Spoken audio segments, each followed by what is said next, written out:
My name is Jane Campbell, and I have the honor of being the President and Chief Executive Officer of the United States Capitol Historical Society.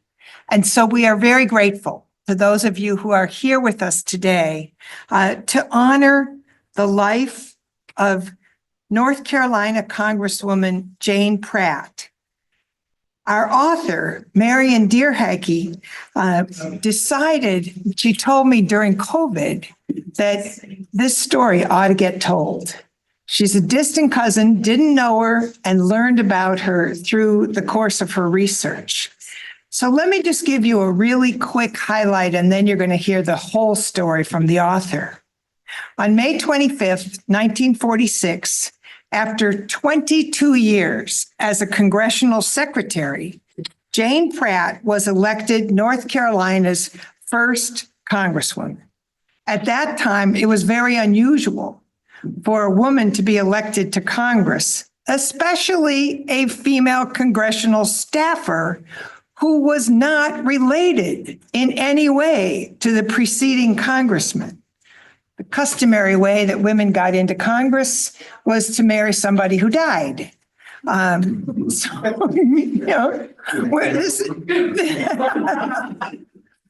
First you marry them, then they die. But the press reported with great interest how Miss Jane, as she was called, won by a landslide with a campaign budget of $100. Don't we wish that was the case? She hit the ground running, voting to pass the Atomic Energy Act, working tirelessly to mitigate a century of flood disasters in Western North Carolina. What comes around goes around, serving the constituents she knows so well. This very first biography recounts her youth, her career on Capitol Hill, and provides a unique view into North Carolina's early 20th century history. After working as a rare female newspaper editor in the early 20s, Pratt was secretary to 4 consecutive North Carolina congressmen across 3 decades before her own election.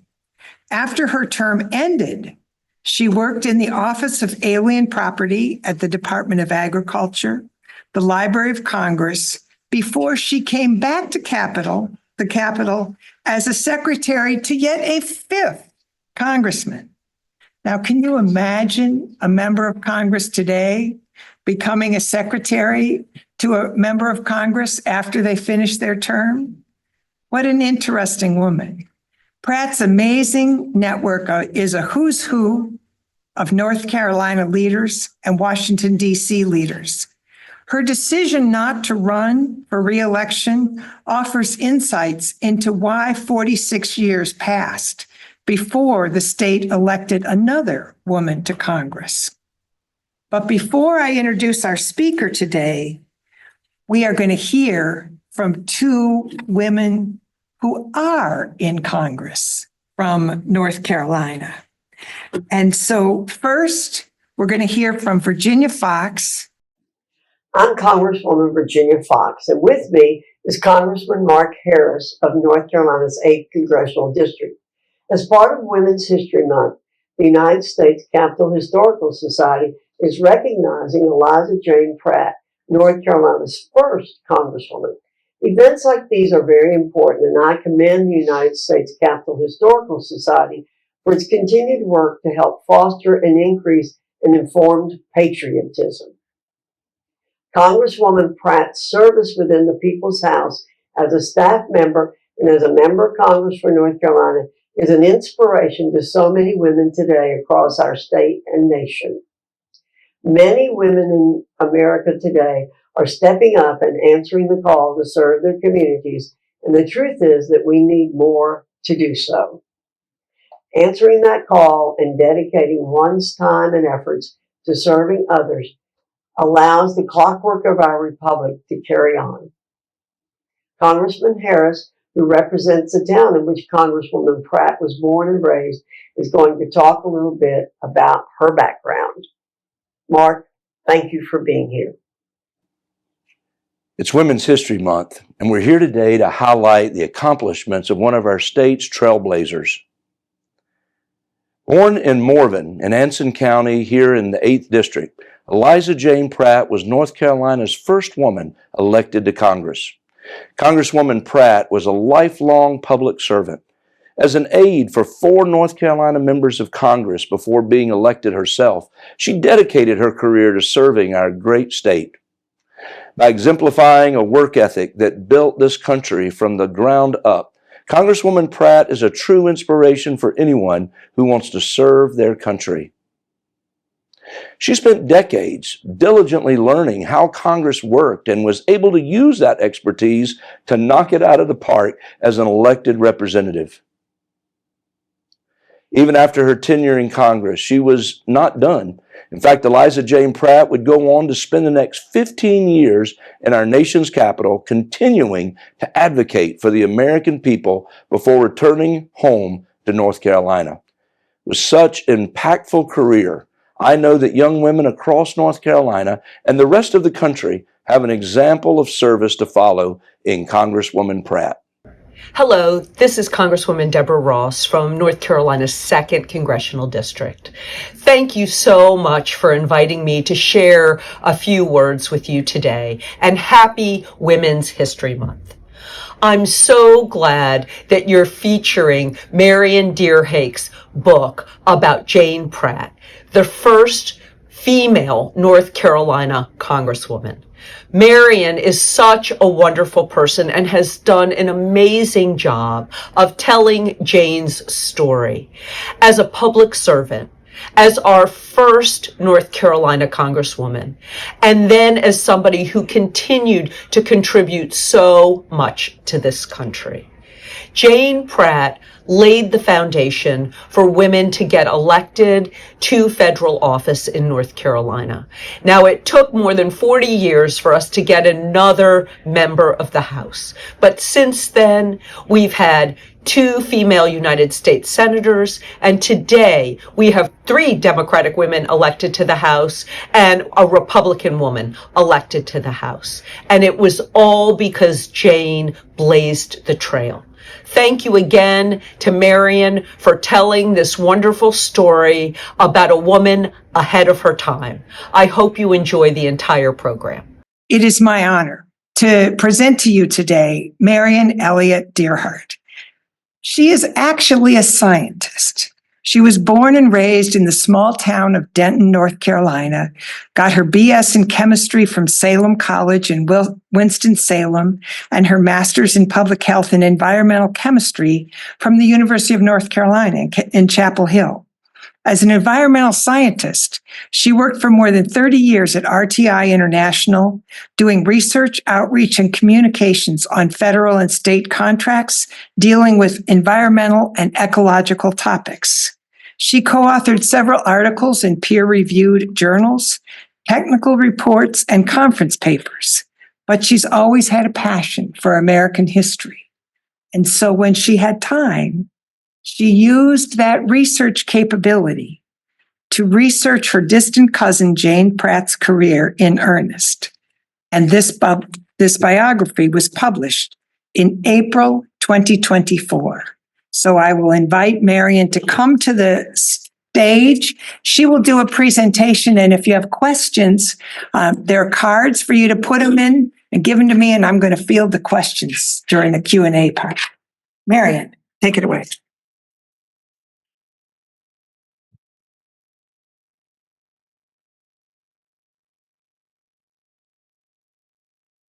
Thank you, Jane. We have another Jane today, don't we?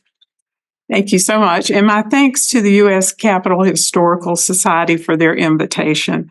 I am honored to have this opportunity to share Congresswoman Pratt's story. She's been a forgotten woman in North Carolina history for decades, elected in 1946 as our state's first woman to serve in Congress. It took an additional 46 years, as you heard, to elect a second woman from the state. And that was the Honorable Eva Clayton, from the first African-American woman elected from North Carolina, winning the race for what was then the first congressional district in 1992. The biography of Jane Pratt follows the arc of her life, beginning with her youth and work as a secretary to her election to the U.S. House in 1946, and then within 1 year of winning office, her return to the role in an administrative assistant in capacity. However, I stress in the closing chapters that although her time in Congress was short, her achievements were significant, historic, and impactful. As I write in the book, Jane Pratt was not destined to become the state's first female member of the U.S. Congress, but she was prepared. Her path to office was not typical of other women in Congress, but it was the straightest and most logical. Pratt was a Southern woman ahead of her time, embodying the new self-reliant female who gained the right to vote in 1920. Her passion for politics, more than 2 decades of experience working daily in Congress, and her incredible recall of constituents' names and needs set the stage for her becoming, as some might call her, the accidental Congresswoman. She was a secretary who won a landslide special election with a budget of about $100 out of her own pocket. Recounting Pratt's path to a seat in Congress gives us a realistic look at how difficult it was for women to gain political leadership roles in North Carolina and our country throughout the 20th century. Pratt's biography may also be considered representative of the path taken by many women in the federal workforce. And further, writing her biography allowed me the opportunity to also write about early to mid 20th century North Carolina history through the federal lens to highlight the state's most pressing issues of the time. So Jane Pratt was born in 1902 in the little town of Morven, as you heard, in southern Anson County. That's just north of the South Carolina state line. She was the 5th of 7 children, 5 girls and 2 boys, and her family had farmed for generations. Her father decided to move his young family in 1911 to another small town, Rayford in Hope County, to start a new career. Rayford had been settled by the Presbyterian Scots, and it was growing rapidly, both economically and as a respected educational center. Jane once said that her father had 2 loves, the good earth and good education. He started a mercantile in Rayford and other ventures to support the large family. He may have also aspired to match his in-laws' success in retail, the Belk family of Charlotte. Or James Pratt may have moved to Rayford because he knew the odds of all 5 of his daughters getting married were slim. Sounds like a Jane Austen novel, doesn't it? So he may have wanted them to receive good educations and become self-sufficient women such as teachers and nurses. His foresight was correct. Only 2 of the 5 girls ever married. Around 1916, the Pratts sent Jane more than 200 miles away to the Asheville Normal School to board and study to become a teacher. During those years, North Carolina experienced a world war, and 2 natural disasters impacted Asheville seriously: the 1918 Spanish flu pandemic and the historic 1916 flood. The flood killed more than 80 people, washed dozens of homes off their foundation, and stranded parts of Buncombe County from railroad service that was destroyed. Sadly, this sounds familiar, doesn't it? The influence the 1916 flood and 1918 pandemic had on Jane appeared to surface in later years, as shown by her passion for public service, a passion and foresight that still benefits North Carolinians today. Jane once told a reporter that she realized while at the Asheville Normal School, teaching was not what she wanted. She transferred to Queens College in Charlotte, where she hoped to pursue a music degree. However, her dream of a music career came to a sudden stop when her father fell ill. She knew she had to help support the family, so she announced plans to withdraw from Queens and go to secretarial school. However, one well-connected faculty member knew Jane had the ability to do much more. Addie Williams Caldwell, wife of Charlotte Observer publisher Joseph Pearson Caldwell, and a newspaper columnist herself, helped Jane become one of the first women newspaper editors in the state, managing the Montgomeryan in Troy. At the Montgomery, Pratt was a prime example of women emerging from the 1920s suffrage movement. Her publisher must have given her considerable decision-making authority. That's because she proceeded to fire the weekly paper's only printer soon after she arrived. She also selected stories and opinion pieces on international, national, and state issues of the day. Example selections from a 1922 edition of the Montgomeryan are in the book's appendices. The stories reflect Pratt's bold choices of syndicated stories and opinions on controversial topics such as an op-ed on the benefits gained from women voting, a scathing satirical piece on labor and food insecurity entitled Prayer of the Cotton Mill Worker, written in the style of the 23rd Psalms, and news coverage of the fight between President Harding and Congress over awarding bonuses to World War I veterans. While at the Montgomeryan, Jane impressed one man and his wife who were the publishers of Asheboro's Courier newspaper, William and Minnie Hammer. William Hammer was elected to the U.S. House of Representatives in 1920. Minnie, a mover and shaker in her own right, ran the paper among other community activities while her husband was in office. The Hammers were so taken with Jane when she covered his speech at the Candor Peach Festival in 1923 that he invited her to come to Washington, D.C. and work for him as his secretary. Jane was the first woman known to serve on the North Carolina delegation's staff. Even the congressional secretary's position was commonly staffed by men at that time. Jane was entering the rapidly expanding post-suffrage workforce of the federal government in 1924. She was excited about being part of a modern progressive city. She followed style and fashion trends and made what was a major cultural decision of her time to cut her hair in the newest style, a bob. She said Congressman Hammer was so shocked when she arrived at his office with that bobbed haircut, he exclaimed, "No telling how many votes that's going to cost me." He added that he better not see her smoking a cheroot, which is a cigarette. Upon arriving in D.C., Jane boarded at the Grace Dodge Hotel, which is located at North Capitol and East Streets, just 4 blocks from the Capitol grounds. The 8-story building was owned by the YWCA. It was very innovative for its time, and the hotel was managed and operated entirely by women.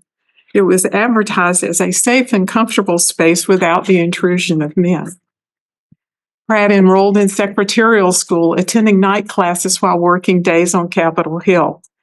I found some conflicting information about whether she attended the Washington School for Secretaries or the Temple Secretarial School. But regardless, both schools sought college-educated women to train to become executive-level secretaries. Instruction was given in operation of state-of-the-art technologies such as mimeograph machines, ediphones, manual typewriters, and adding machines. I learned quickly that researching Pratt's career required studying the congressmen she supported, including their policy interests and achievements. That's because Jane was devoted to her work and her bosses. Between 1924 and 46, time and again she supported them through the 1920s, Great Depression, and World War II, as they negotiated and voted on bills related to economic recovery, agriculture, international relations, veterans affairs, labor, and other issues. The federal programs and funding authorization during those years were essential and groundbreaking for the state of North Carolina's future, pulling it out of a poorer agricultural economy into a more prosperous industrial era. Between 1924 and 46, Jane worked across 4 presidential administrations, as Jane mentioned, for 4 congressmen from the 7th, what would later become the 8th Congressional District.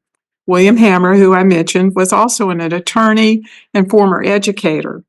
Hinton James, a Scotland County banker and farmer, was the great-grandson of UNC Chapel Hill's first student enrolled in 1795. Walter Lambeth Jr. was a Thomasville furniture executive, decorated World War II officer, and London educated. And William O. Bergen was a Lexington attorney and bank executive. Working for Congressman Hammer was quite challenging for Jane in the beginning. An imposing figure at 325 pounds, he was a passionate advocate for education and ending illiteracy. He apparently could lose his temper quickly, too. For example, Hammer once had an altercation with a Democratic representative from Texas, Thomas Blanton, during a meeting of the District of Columbia Committee on which they both served. After trading serious insults, which grew in volume and number, the 325-pound Hammer, grandson of a Methodist minister, was reported to have hurled a file book and even a chair at the 175-pound Blanton. The chairman separated the two men, and Hammer apologetically promised to check his Southern temper in the future. William Hammer died in office in April 1930 while in North Carolina, and it was just 2 days after he attended the funeral of Representative Charles Stedman, the Democratic representative from the 5th District. So in less than 1 week, North Carolina lost 2 of its representatives in the House. Hammer's death left Jane to operate the office as leaders back home selected a replacement to complete his term. And interestingly, the party leaders offered Minnie Hammer her husband's seat, but she refused.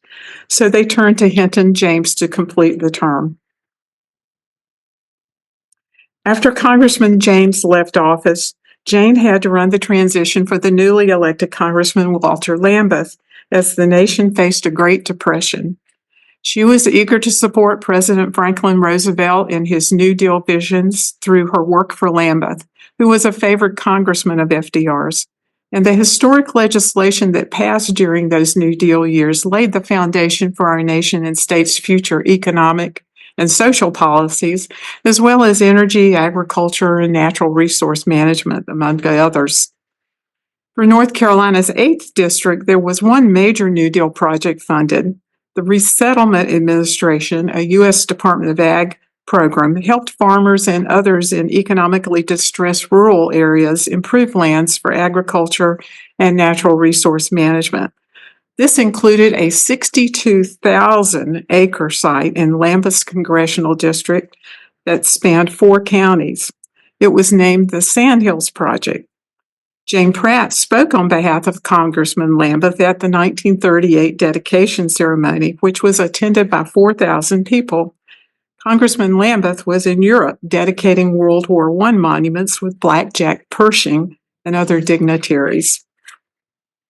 During Lambeth's tenure, the Nonpartisan Congressional Secretaries Club was formed here in Washington, and Pratt was a founding and active member. The club provided educational and social opportunities, strengthening Jane's relations and other Congress members' staff. When Lambeth announced unexpectedly in 1938 that he would not seek a 5th term, Jane was named in a North Carolina newspaper's list as one of 16 potential replacements from the Democratic Party. And she was at the top of the list, too. The other 15 people were men. After Jane announced that she did not intend to run, she remained the district secretary on Capitol Hill and once again transitioned the office for the newly elected Representative William O. Bergen. Congressman Bergen was in office beginning in 1939, and when the Japanese bombed Pearl Harbor in 1941, Jane witnessed President Roosevelt's speech from the gallery as he called on Congress to declare war. And I write in the book about other speeches she witnessed, including those delivered by Madam Jane Gottschalk and Winston Churchill. Congressman Bergen served on the House Foreign Affairs Committee during those tense World War II years. And President Roosevelt, of course, died in 1945, followed by Vice President Harry Truman becoming president. But 1 year later, early April 1946, the hardworking Congressman Bergen also died in office, and he was 69 years old. The Congressional District's Democratic Party Executive Committee met on April 23rd in the little town of Troy that I mentioned earlier, where Jane had been the newspaper editor. With no objection from Governor Greg Cherry, they decided to hold a special election to complete Bergen's term. They scheduled the election on the same day in May as the Democratic primary for the general election that November. The story of Jane's nomination for that special election was quite exciting, in my opinion. because it was a 12-man executive committee representing the 12 counties of the district, which stretched from western North Carolina all the way through down into the Sandhills. And there were 3 men at the courthouse that day vying for the nomination. But Jane was back here in Washington, D.C. with the flu. So 4 women from Thomasville, North Carolina, drove to Troy to show their support for Jane. The committee voted on 7 candidates, Jane plus 6 men. She was nominated on the 5th ballot and won unanimously. Committee Chairman Jacob Stewart sent Jane a brief telegram that day congratulating her on the nomination. And with that brief telegram, North Carolinians could finally see a clear path to including one of its daughters in Congress. But one wonders, what if those 4 women from Thomasville had not attended the meeting in Troy? Would Jane have been nominated without their advocacy? Jane had only 4 or 5 weeks and no Democratic Party funds to campaign for the May 25th special election, so she self-financed her campaign with less than $100, they say. The Chattanooga Daily Times quoted Jane as saying, "I'm no campaign orator, but I know how to ask for the votes." You see, she was not inhibited about asking because she had been doing that for years for her bosses. On May 25th, Pratt won the special election resoundingly. She carried all 12 counties and won with almost 80% of the votes. Charles B. Dean secured the Democratic Party's nomination for the general election, defeating Sanford publisher William Horner in the primary by only 354 votes. After her election, Representative-elect Pratt demonstrated her knowledge, experience, and savvy from working 22 years here on Capitol Hill.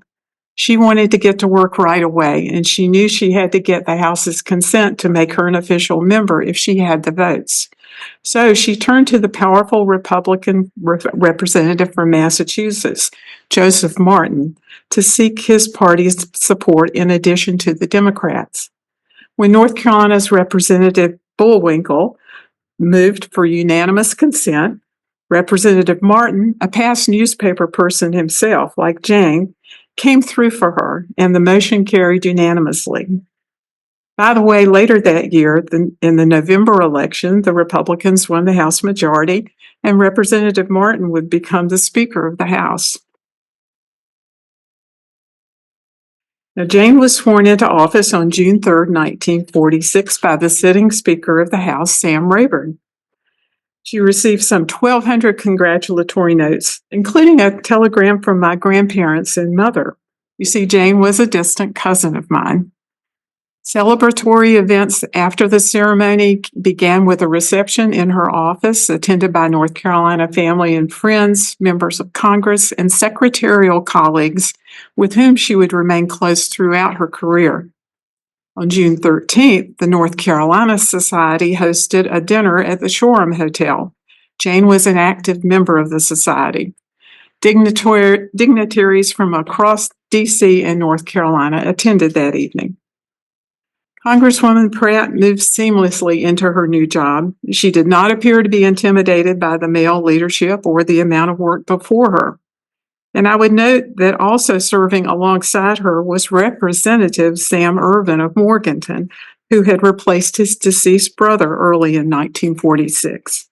And as you know, Ervin would later serve in the U.S. Senate. And Lyndon Baines Johnson was also a young member of the U.S. House that year. Pratt was one of only 11 sitting congresswomen in the 79th Congress. Some of the members of that dynamic group of 11 were Maine Republican Margaret Chase Smith, who followed her husband and later had a distinguished tenure in the U.S. Senate. New Jersey Democrat Mary Teresa Norton, the longest sitting female member, having served 30 years, and the first woman appointed to chair a House committee. And the glamorous Republican Claire Booth Luce of Connecticut, an actress, playwright, and wife of publisher Henry Luce. Once sworn in, Representative Edith Norse Rogers, a Republican from Massachusetts, whom Pratt was known to respect, was the first woman to extend her congratulations to Pratt after the House vote. Fashion followers reported Pratt's ensemble that day in detail. They had also been curious about her size, her weight, her shoe size along the way in some of their stories. And back in 1941, the stylish representative Claire Booth Luce had even referred to the conservatively dressed women of Congress as frumps. But they did not appear to faze Pratt because she continued to dress traditionally. By the way, Helen Douglas Mencken of Georgia, also winner of a special election that year, was the only other Southern woman in Congress. Mencken was an attorney who built her own winning special election campaign focused on railroads and education. One reporter described Pratt's path from secretary to congresswoman as storybook fiction, but the reality was she had prepared for more than 2 decades to become a respected politician and advocate for the people of North Carolina. Many of the other women in Congress at that time either filled family vacancies or achieved notoriety through their experience in philanthropy or the theater. However, no female House of Representatives secretary without family relations was known to have filled a vacant seat before Jane Pratt.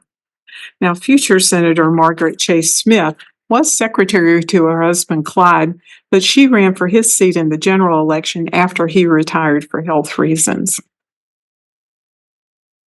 Speaker of the House Rayburn assigned Congresswoman Pratt to 3 committees: flood control, territories, and pensions.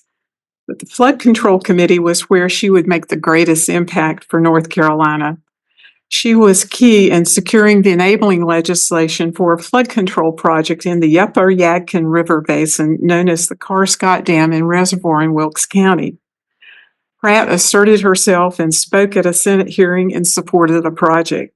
You see, the bill had already left the House without the project by the time she was sworn into office, but she and other members of the state's delegation were determined to add the project because they knew how vulnerable people living in the upper basin of that river were to flooding. For example, the 1916 flood impacted them too, as well as floods in 1940.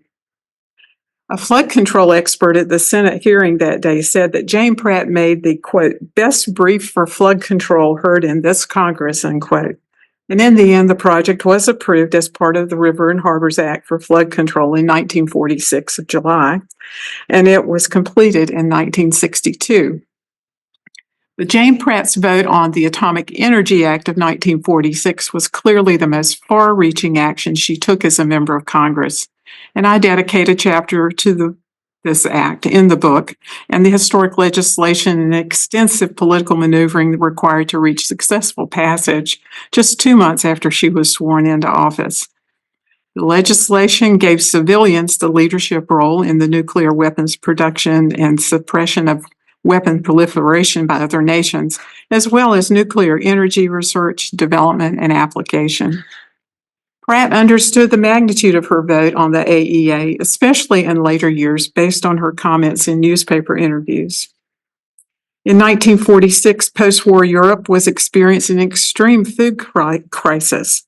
Pratt joined Representative Luce and a few other women in Congress that year to support First Lady Bess Truman's visionary National Food Conservation Campaign.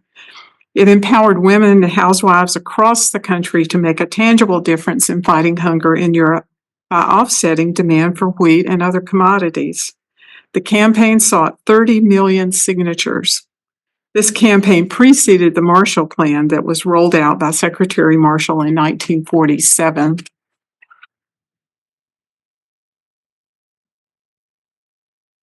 Congresswoman Pratt faced a wide range of issues, votes, and legislation in the 79th Congress in 1946. It was not clear whether this happened before or after she was elected, but they were certainly in the process of implementing a national school lunch program, which was foundational for financial assistance to states to assure adequate kitchens and other necessities for reliable, nutritious lunches for students. The Office of Price Adjustment, which included debates over lifting World War II price controls. The Case Bill, a National Labor Relations Act amendment.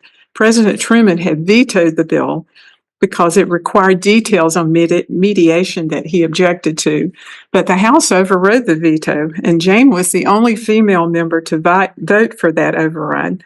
But in the end, Truman's veto was upheld. Pension expansions were occurring for World War II veterans and their families as part of the renewal of the GI Bill. The Farmers Home Administration Act created a loan program for farmers. The Agricultural Marketing Act authorized economics research to advance crop marketing and distribution. And the Fish and Wildlife Coordination Act amendments, first enacted in 1934, the amendments required environmental impact analysis for federal projects on U.S. waters. It was written to ensure that migratory birds have access to habitats and preservation of those habitats. Congresswoman Pratt's constituent services included post-war ceremonies to honor veterans in her district. In this slide, you see her accompanying Staff Sergeant Reed Hogan and his brother, as Hogan received the British Military Medal awarded by Ambassador Lord Inverchapel. The medal was awarded also posthumously to First Sergeant John McPhail, who was also a Bronze Star recipient first decorated by General Eisenhower.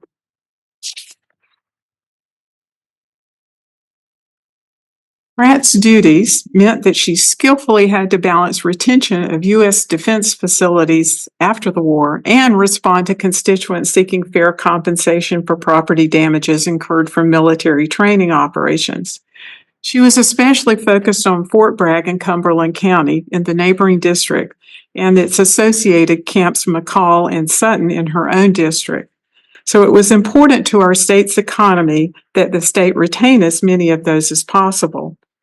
But here Pratt is in a meeting with Fort Bragg Commander General Pearson Minaher, who was a West Point classmate of Eisenhower's and served under Patton during World War II. Early in June, Congresswoman Pratt and Senator Clyde Hoey attempted to get House approval for judicial review for an 8th District landowner who sought additional compensation for World War II military training impacts to the owner's property. President Truman intervened, however, expressing concern for the precedent it would set. Because Congresswoman Pratt's term would end in early 1947, she had to find a way to maintain her employment to keep her pension. You see, she was a single working woman. She and a former fellow secretary from Congress, James Webb, met with President Harry Truman on October 28th.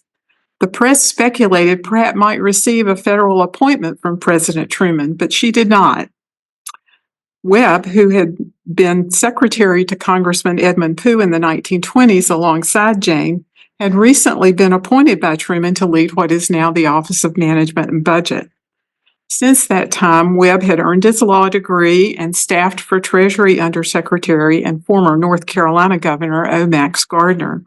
And as you may know, James Webb later became the NASA administrator in the Kennedy and Johnson administrations, and NASA's powerful Webb telescope is named for him.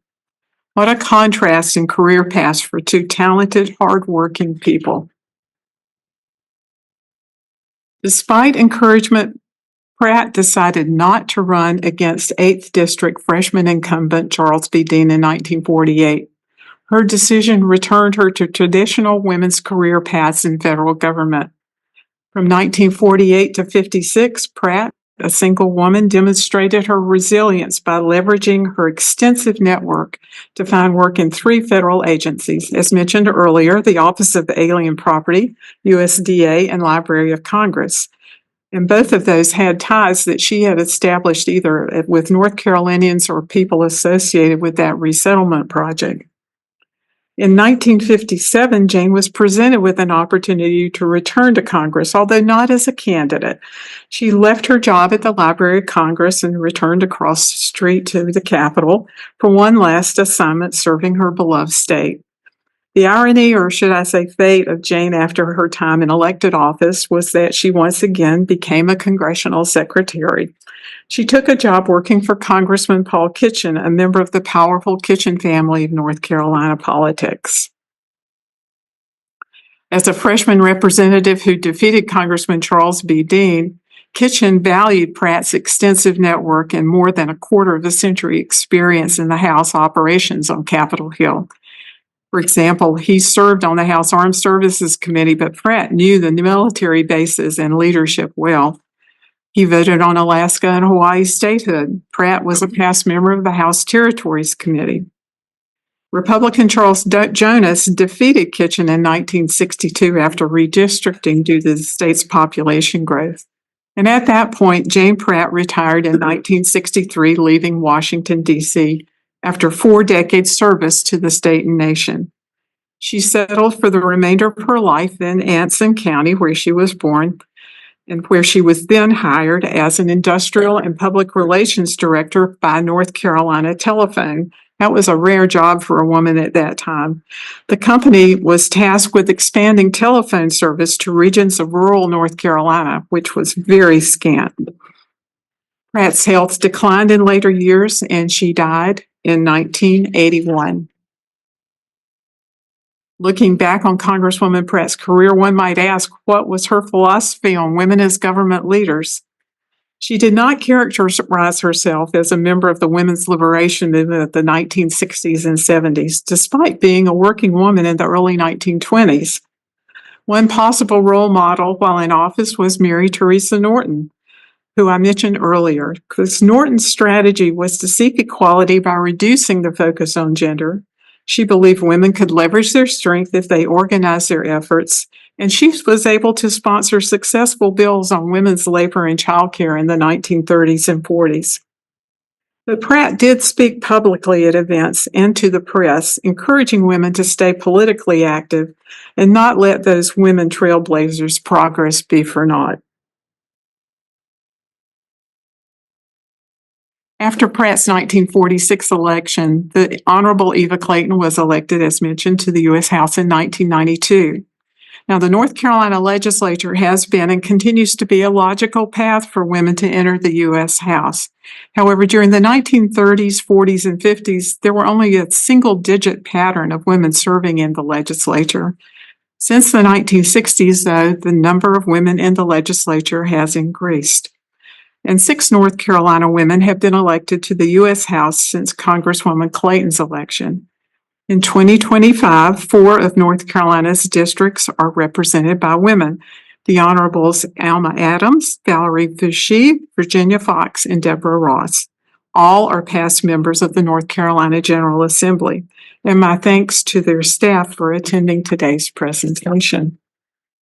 Pratt's 1946 victory may have been a unique situation. For women especially, she managed to win by a large margin with that $100 budget, perhaps because her campaign window was only a few weeks long, but more importantly, she was already well known and respected throughout the district and state. She knew the local press, and she was a skilled grassroots campaigner, having asked for votes for bosses for years. Pratt proved that women who work on Capitol Hill as staff members certainly can run successfully for federal office. They can gain the experience, network, name recognition, and in turn, potentially raise the financial support needed to run for office. So more than 75 years have passed since Jane Pratt was elected North Carolina's first Congresswoman, yet her story has all but been forgotten. No other North Carolina women of Jane's era accomplished what she did, and no other North Carolina woman had such a unique perspective on early and mid-20th century politics as Jane Pratt. No other North Carolina woman family had such an opportunity to contribute to the state's future during that historic time. Jane Pratt persevered despite obstacles. She observed situations and learned what it took to tackle challenging tasks. She did not have celebrity and advanced education or inherited wealth to ascend to office. And despite those 20th century disadvantages, she made up for it with plenty of real-world legislative experience, her ability to successfully serve North Carolinians with common sense, political savvy, and people skills, and her desire to advance the welfare of others. Her work continues to benefit society today, and her legacy is a gift to all North Carolinians and the nation. Now, it's unfortunate that Jane Pratt did not write a book about her 40 years working in D.C. Word was she thought about it. But it's my hope that the biography that I've written captures the essentials of what she would have written. And although it was not her nature to seek attention and acclaim, I hope she will now receive the recognition she rightfully earned. So once again, my sincerest thanks to the Society for this opportunity to share her story. And I hope you will remember Congresswoman Jane Pratt and join in me in identifying ways to help commemorate her. So thank you very much.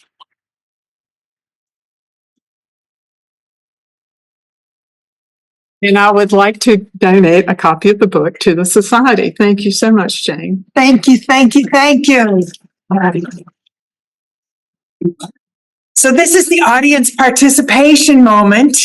And so if you have questions, I know some of y'all are congressional staff. Now we're looking at you carefully so we can figure out, are you ready to run?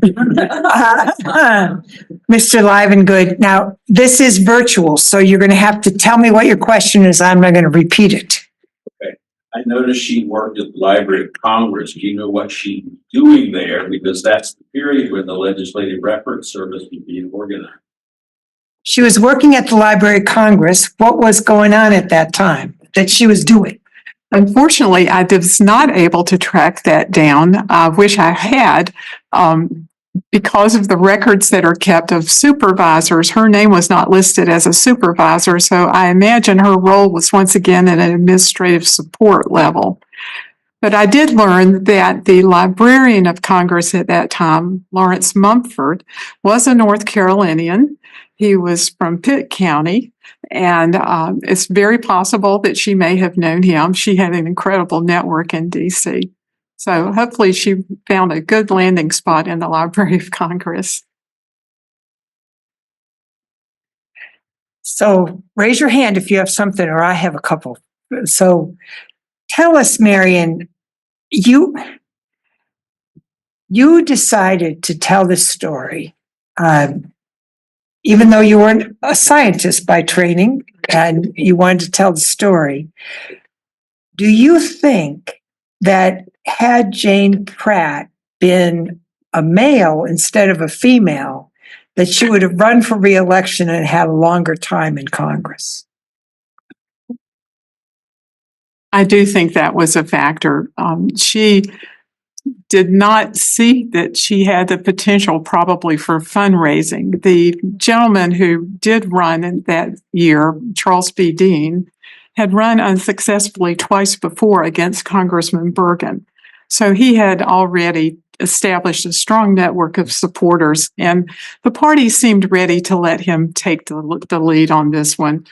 She did not register to run in the general election. It was a very narrow time window, and it may have even closed either before or right after the time that Congressman Bergen had decided that he was not going to run again.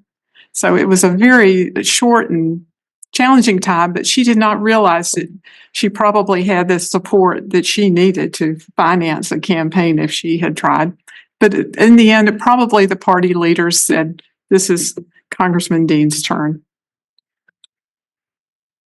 We've all known the times to turn. Yes, please. Hi, my name is Jim McCluskey. I happen to work for the governor of North Carolina today, Josh Stein, and I'm from the state. I'm here to tell you that the Scott Reservoir still is making a difference in flood control.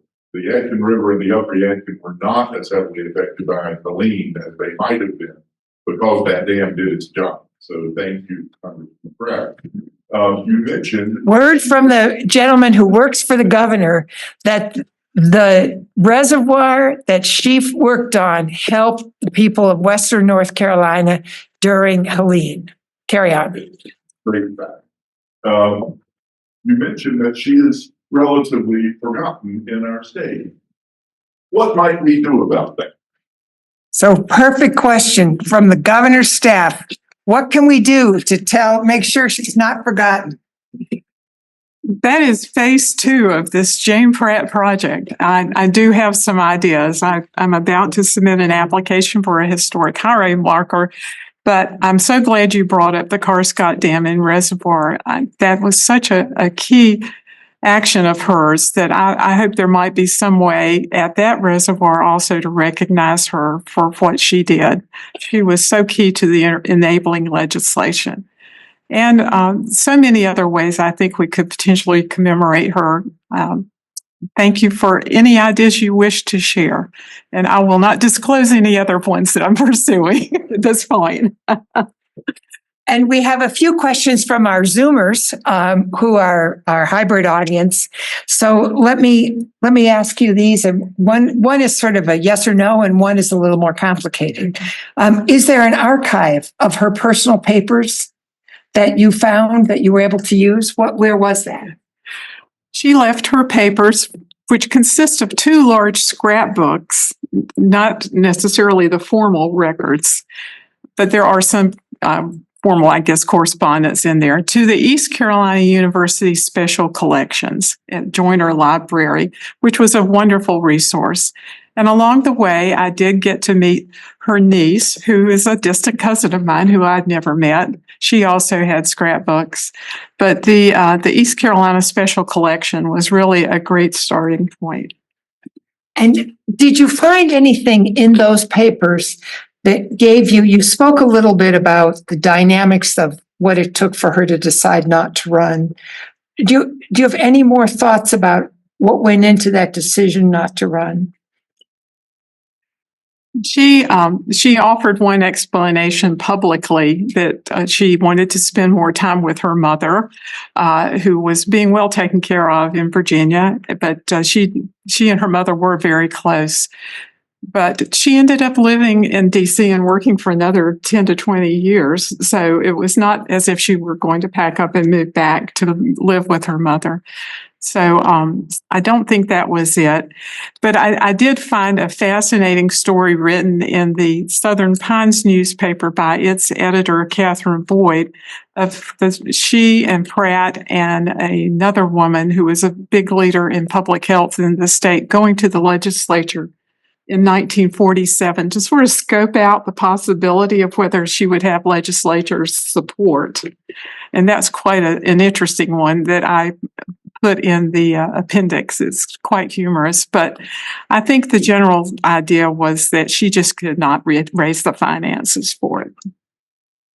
And one last question. You noted that she was an editor for the newspaper, and so much of politics is communication, being able to tell your story and reach people. How do you think her time as a newspaper editor influenced the arc of her career in politics? I think it played an important role because it enabled her to have a network through which she would communicate, especially as she was campaigning in that very brief period, and to win so successfully. But it also gave her the opportunity to understand the issues. It prepared her to understand what the issues were facing the nation, not only the state, but the nation as well. And tell us this one final thing. If she were here, came up and we said, Congresswoman Pratt, what would you like to say to the young people who are considering working in politics or who are working on Capitol Hill today? What advice would you give to them? Put yourself in her stead. I think by this point in time, she would have been very encouraging and say, go for it. She was a very determined woman. It was obvious how resilient she was.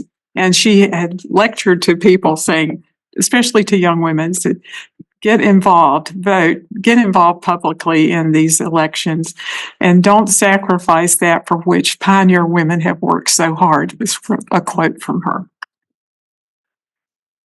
Well, we are so grateful that you took the trip to come here from North Carolina to tell us this story, but more importantly, that you took the time to research this and tell the story so that Jane Pratt will not be forgotten.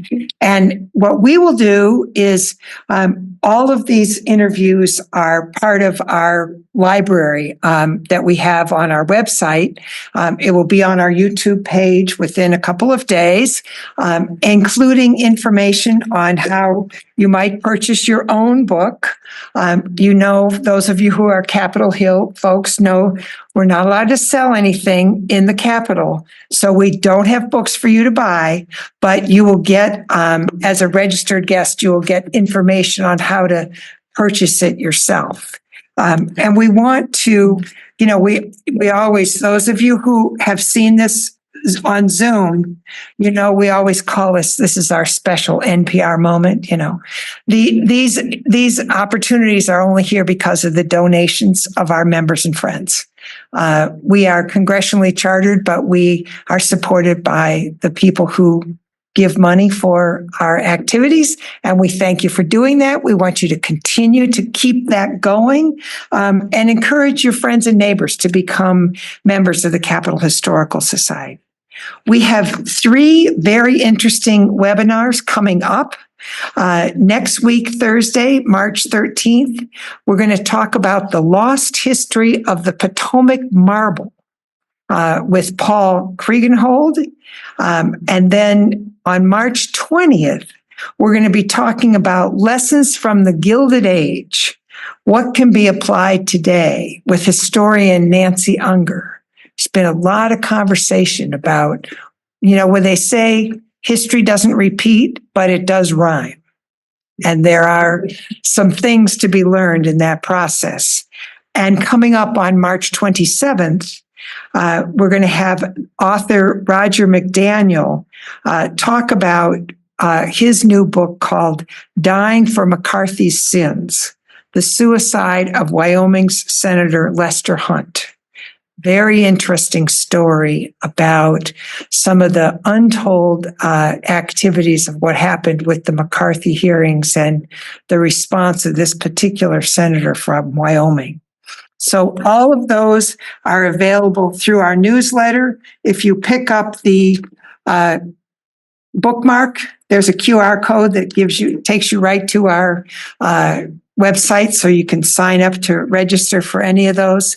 Marion's going to be here for a while if you want to have a personal conversation with her. We thank you very much for being here, for being part of this. For those of you who have tuned in, thank you very much. Keep going, keep it coming. And I want to especially thank Vincent Gonzalez, who puts together all of our public history programs as our public history manager, and Jason Taylor, who is going to have, for the first time, successfully done a hybrid program where our Zoom people and our people in person could both hear the program. Thank you very much. We're glad to have you with us. Bye.